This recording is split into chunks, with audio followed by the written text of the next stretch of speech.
Welcome to the Visibility Strategies for Women Entrepreneurs podcast, where we empower female business owners to step boldly into the spotlight and claim the recognition they deserve. I'm your host, Tori Barker. I'm passionate about helping women like you transform your visibility into tangible business success. Each week on this show, we'll dive deep into game-changing strategies, share inspiring success stories from women who've mastered their visibility, and offer practical, actionable advice you can implement immediately. Whether you're just starting your entrepreneurial journey, pivoting your business model, or ready to elevate your existing presence to new heights, you'll discover effective approaches to create exciting opportunities and expand your reach. So let's harness the power of strategic visibility and grow your business together. Welcome to the show. What if the reason you feel stuck, exhausted, and invisible in your business is because you're too deep into the day-to-day? In this episode, I sit down with Ral West, a serial entrepreneur who scaled her company to 8 figures and sold it to Alaska Airlines. She shares the powerful shift from being the operator to becoming the owner of your business, and how systems, delegation, and letting go of control are the keys to reclaiming your time, growing your income, and becoming truly visible. If you're ready to work on your business instead of in it, this one's for you. We are back on the show. Thank you so much. Today, I have a guest with us today, Ral West. I'm super excited to have you on the show. Ral, welcome to the show. Oh, thanks, Tori. It's fun to be here with you.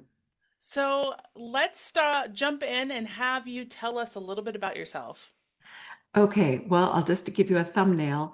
I've been a serial entrepreneur for over 40 years. And that has been a journey that has taken us through many incarnations of different businesses.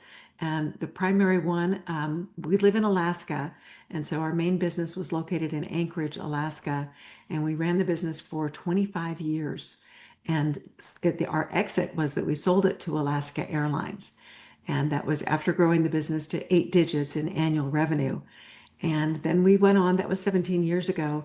And so we've gone on to start other businesses and in and out of different industries. And we're still going. We're not retiring. We're still moving. And I started a new business a couple of years ago called Ral West, Livin the Dream. And in this business, I am teaching entrepreneurs everything that I've learned throughout my 40 plus years. And primarily that's how to step back and be the owner of your business instead of the operator. Get out of that day-to-day struggle and work on your business instead of in it. Because, I was there. I was the exhausted, overwhelmed, overweight, out of shape entrepreneur who barely had time to sleep, much less take care of my family or talk to my husband. So, Yeah. Which I'm sure many people are in that struggle right now. Yes, I think so. And for those of you who aren't, kudos. Yeah. But it took me quite a while to figure out how to get out of it. And so that's what I want to share so that people don't have to struggle as long as I did. I can make it a faster journey for you. Yeah, so you talk about the becoming owners and not operators. What does that Yeah. transformation look like, and why is that so crucial to the long-term success of a business Oh, that's a great. and for the business owner? Yeah, well, that's a great question. The main reason is that if you want to grow your business and you're the one doing most of the work and making the decisions and answering all the questions and so forth, you actually become the bottleneck and you're impeding the company's growth.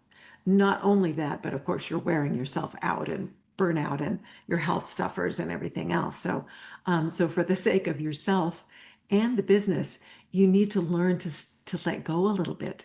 But don't just let go and let it drop. You need to learn how to properly delegate so that the people that are picking up the baton from you know exactly what you want them to do.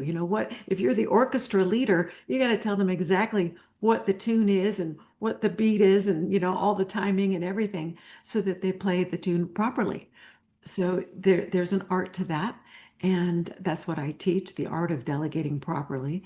And, you set up systems so that everybody knows exactly what needs to be done and when and how. And it all requires quite a bit of work to get that set up because you have to document your standard operating procedures or your SOPs. And back when I started in business, over 40 years ago, we were just like writing things down, typing it up. But nowadays, I mean, just do a video, do a Loom, do something like that, whatever the easiest way to document your process.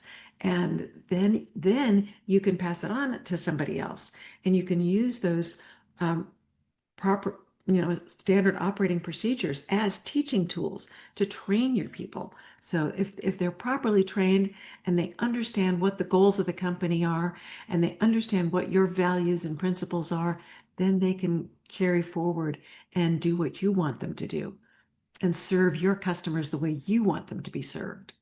Yeah. And so you're talking a lot about like the systems and being stuck in the day to day. And Yes. since the podcast is about visibility, you can't be visible if you're behind the scenes, stuck in the day to day. So, you mentioned SOPs. Would you say that's the first system or process that you have to put in place is documenting, or is there like another starting point to reflect on or look at for helping to get you out of that day to day? I think SOPs is a great place to start. You could back up and start a little bit earlier, which is just taking a look at what your daily activities are. Take stock of what is eating up your time. And how can you streamline some of that? Perhaps it's just, using some automation. I mean, when I say automation, I mean like get an app, get some Yeah. AI tools. It doesn't have to be fancy, but do some things that help save you time. So you could start with just your own personal processes and how are you getting through the day? How are you prioritizing your work? How are you grouping your work together?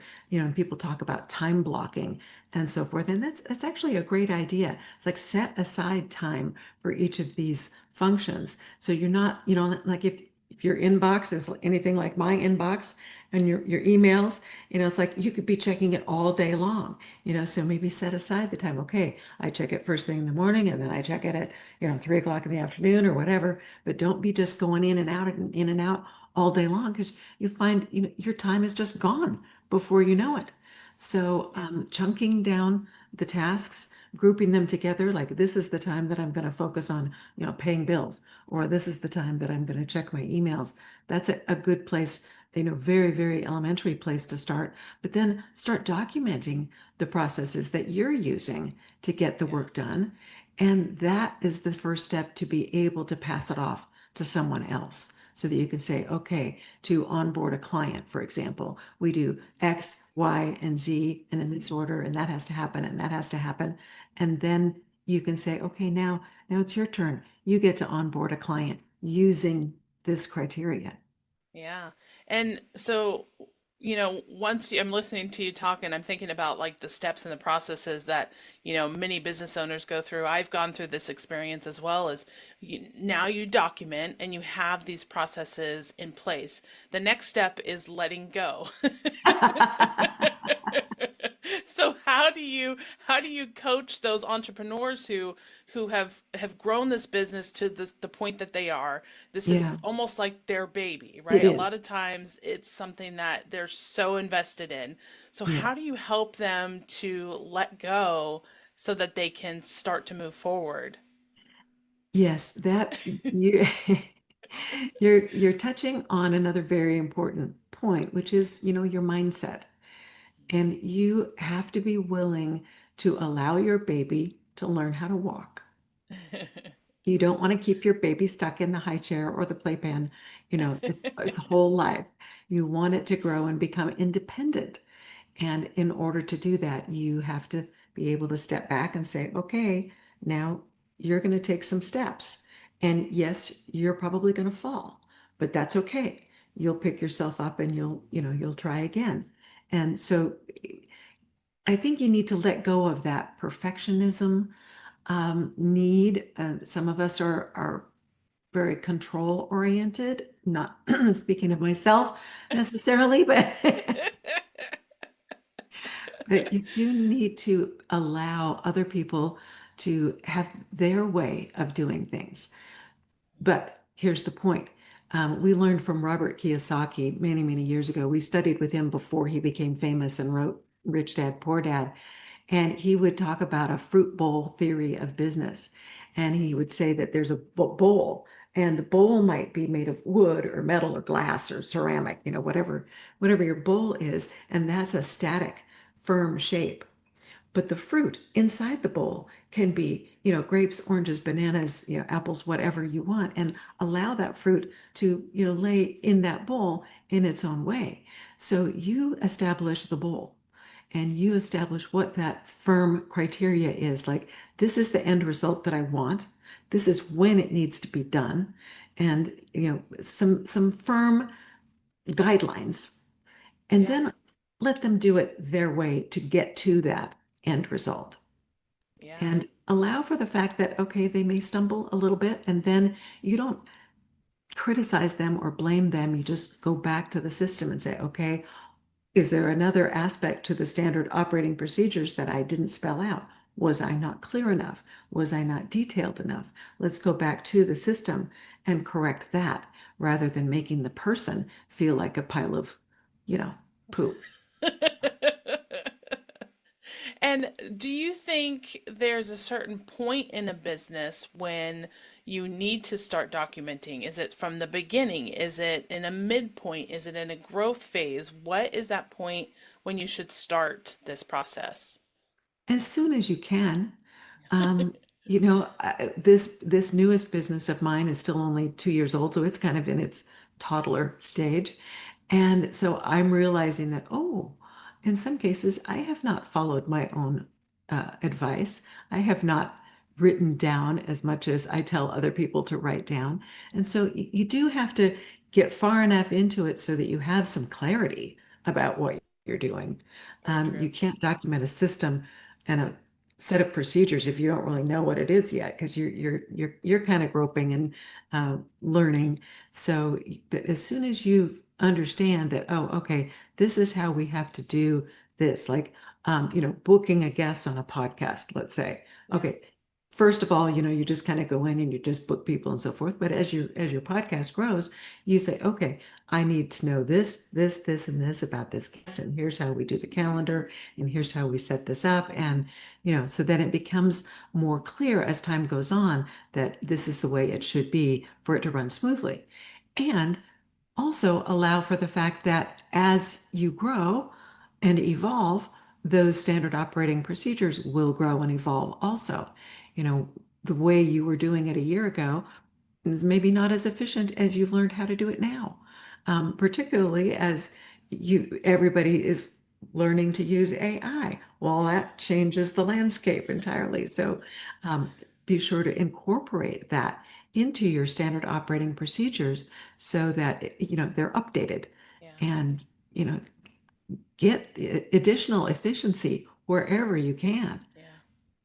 Yeah, and so once we, get to that point, we've documented, we've, accepted the letting go of control and trusting other people with our business. Sometimes Mm. I encounter entrepreneurs who are at a revenue challenge, right? So they know that they need to bring on help, but how do you overcome some of those objectives, where you've built these systems and now you're trying to grow your business, but revenue becomes a challenge? Is that something that you Yes, can speak to and maybe advise some of the listeners? sure. And I think we need to make a distinction between revenue and profit. Mm, very true. I had to learn that really early on. I was only looking at the top line revenue and was not looking at my bottom line, and that was a problem. Yeah. So I had to learn how to focus on both. And I think that you can, it's always a guessing game as to, like, okay, what's next year's revenue going to be? You can't know for sure, but certainly you have a target, you have a goal. And so then you design your business plan, your budget around that goal. And oftentimes the growth is not in like a whole FTE, full-time equivalent block. It's like, oh, I don't have enough extra work to hire a full-time person. So can I contract with somebody for a certain number of hours and then allow that to grow? That's a great tool for growing a small business where you need to make sure that your revenue is sort of on a par with your expenses and not let the expenses get too far out ahead of you. And I've Yeah, seen great businesses point. fail where they just inflated their overhead incredibly because they had these grandiose ideas of their growth, and it killed the business. They just didn't make it. So I think today it's so easy to get a virtual assistant or to hire somebody on a contract basis so that your expenses can grow incrementally along with your revenue. And that way you make sure that you have the profit in line. So I think that it's very easy to take baby steps in that kind of growth, but you have to watch it. Yeah, that's great advice because, a lot of people hear external stories of people who've become successful and what to do and how to do it. And they Mhm. think, I need to hire employees and I've got to do all of these steps, but it has to be unique and specific to your situation, right? And Absolutely. those are situations that you have to understand that, I can't bring in an employee right now. A contractor is going to do just what I need them to do, and it's going to help you ex, you know, get to that growth point Yes. without the overhead and learning at what inflection or growth point that you can bring on an employee. So I'm Yeah. glad that you pointed that out. Yeah, and if you're bringing on an employee that is helping you bring in more revenue, True, then that's a different true. situation Different too. It's story. like, okay, how much how much can you bring in? And maybe tie their compensation to how much they can bring in so that there's a little incentive there. It's like, well, if you're able to bring in enough to cover a higher compensation to you, then yeah, you get it. Yeah, But the revenue has to be there in order for you to be paid. yeah. So, Yeah, exactly. I always think of I learned early on, is this employee or person an expense to the business, or are they a revenue a yes. revenue piece of employee or Yeah. contractor to the Well, business? and in some cases, the business owner is the best salesperson, which is fine. But if they're also trying to produce the product and serve the customers, then they can't go out and bring in more sales. So you can bring in other people to support you so that you have more time to go out and bring in more revenue. So you have to look at that way too. It's like where does the rubber meet the road, in terms of, who's going to be the rainmaker and bring the revenue in, and how can you support that person to have the time to do it? Through the course of your career in the businesses that you've grown and sold, talk a little bit about your personal visibility and how maybe that changed from your first business to where you are today. I'd love to hear about kind of your own personal visibility experience. Okay, well, we're going back over 4 decades, back to the Stone Ages. So when I started my first business, I was a marketing consultant and I was just a solopreneur. And visibility was all about getting out and meeting people and networking. And we didn't have internet, so it was, one-on-one handshakes and handing out business cards and um, being a volunteer, joining committees and joining the local trade associations and so forth, so that people would know who you are. And I think there's a lot about that hasn't changed. The manner in which you do it has changed because you can do a lot of your networking online now and through Zoom meetings and so forth, but you still need to get your face and your personality out there. And we don't exchange paper business cards much anymore. We do, technology has, e-cards and so forth that we can exchange, but you still need to be out there and make your presence known. So if it's on social media, then you need to decide what your presence is going to be and how you're going to be out there consistently and at what frequency. So that's an important piece. But if you're the thing that is driving your business, the person, your face and your name needs to be out there. And that hasn't changed. Our big business that we sold to Alaska Airlines after running it for 25 years, our main visibility was not about us individually, it was about the company. And we were doing a lot of television advertising. And that was the thing: radio, Yeah. newspaper, television. And we were also well known in the community, and we made ourselves even more well known by being very generous. We gave to a lot of the local nonprofits, and that raised the visibility of our business and made us very popular with the community. So yeah, there's ways to do that as a company. So there's both, Yeah. the individual visibility and then your company's visibility. And I think the one thing that I would recommend is that decide what you want your image to be. You know, write down or get clear on what your values and principles are, and that's the foundation for your company culture. And maybe you have your own personal culture, like who am I, and what do I want my name and my reputation to stand for? Get clear about that, and then make sure that you project that in everything that you do. Absolutely. I love that you touched on that point because it's really important to understand personal brand, business brand, and what you stand for because those are going to be the cornerstone of what people know you for and your reputation. So you have to Yeah. get clear on that before you can really put yourself out there.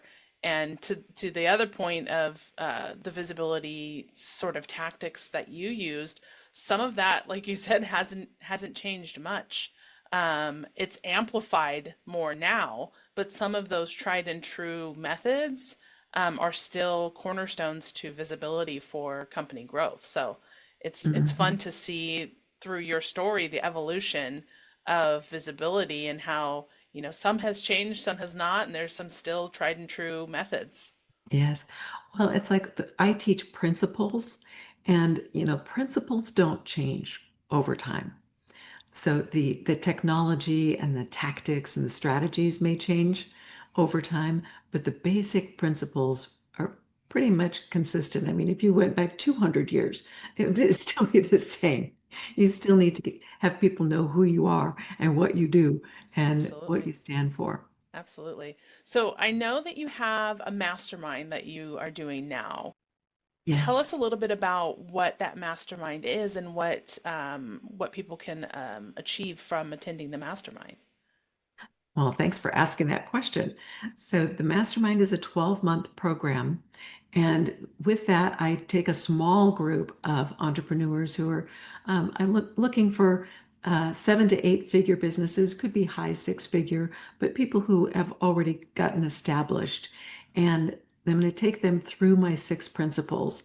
I developed an online course, so we'll be going through the contents of the course, but also some more personalized, what each business is dealing with.